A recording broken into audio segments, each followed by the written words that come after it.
Hi guys, আসসালামু আলাইকুম। সবাই কেমন আছেন? আশা করছি সবাই ভালো আছেন। আলহামদুলিল্লাহ আমরাও খুব ভালো আছি।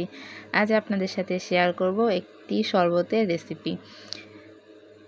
এটা হচ্ছে, আমরা আঞ্চলিক ভাষায় মরিদা বলি।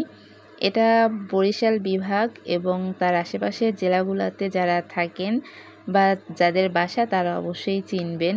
আর কেউ খেয়েছেন কিনা আমি বলতে পারবো না, তবে এটা আমাদের জন্য খুব স্পেশাল একটি খাবার। এটা মূলত আমরা ঈদের মধ্যে খেয়ে থাকি। এটা হচ্ছে একটা আঞ্চলিক নিয়ম বলতে পারেন। যাই হোক, যে যেটা মনে করেন, যদি কেউ খেয়ে থাকেন অবশ্যই কমেন্টে জানাবেন। এটার জন্য দরকার হবে নারিকেল, আলো চাল, অবশ্যই আলো চাল দিতে হবে, অন্য কোনো চাল দিলে হবে না। আলো চাল, নারিকেল, পরিমাণ মতো চিনি, চিনি লবণ আর কি পরিমাণ মতো। তারপরে সাথে লাগবে হচ্ছে আদা, কারণ আদার ফ্লেভারটা এখানে খুব বেশি একটা টেস্টের স্বাদ নিয়ে আসবে। যাই হোক, প্রথমে চালটা খুব সুন্দর করে বেটে নিয়ে শরবতের মানে যেরকম একটা হয় পাতলা, এরকমটা করে নিতে হবে। এই পরিমাণেই হচ্ছে আদাটা বেটে নিতে হবে।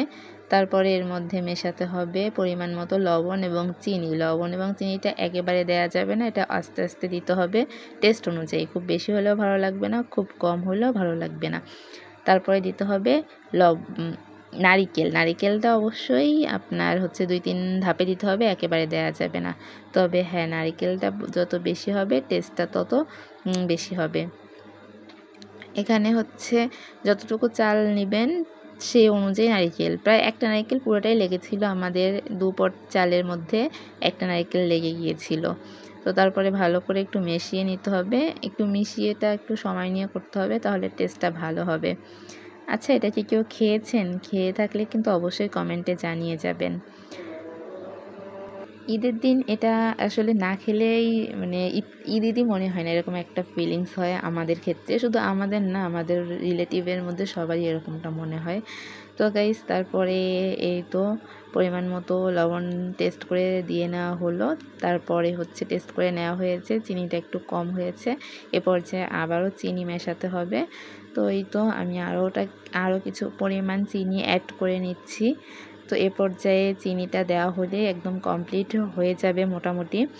তারপরে আরও কিছু নারিকেল অবশ্য অবশিষ্ট রাখতে হবে, একেবারে যে সব নারিকেল দিয়ে দিতে হবে এরকম না, কিছুটা নারিকেল রেখে দিতে হবে। অর্থাৎ এটা পরিবেশনের পরে উপরে কিছুটা নারিকেল আবার সার্ভ করে দিতে হবে। যাই হোক গাইস, একদম শরবতটা কমপ্লিট। এবার আমি গ্লাসে নিয়ে নিচ্ছি। তো গ্লাসে নেওয়ার পরে এটা কিভাবে পরিবেশন করতে হবে সেটাও আপনাদের দেখিয়ে দেব।